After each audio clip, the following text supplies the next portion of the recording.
ഇത്തവണയും പതിവ് തെറ്റിയില്ല. പാണക്കാട് കൊടപ്പനയ്ക്കൽ തറവാട്ടിലേക്ക് അവർ എത്തി.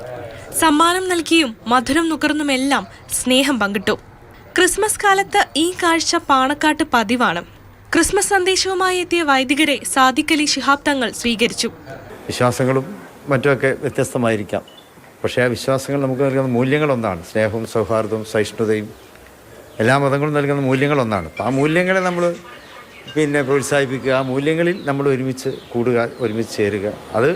അതാണല്ലോ മനുഷ്യത്വം. മനുഷ്യരാശി ആഗ്രഹിക്കുന്നത് അതാണ്.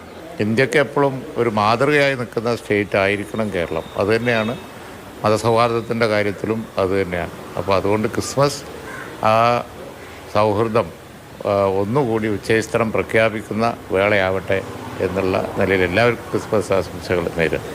ഒത്തൊരുമയുടെ ക്രിസ്മസ് സന്ദേശമാണ് സന്ദർശനത്തിന്റെ ലക്ഷ്യമെന്ന് ഫാദർ മാത്യു നിരപ്പേൽ.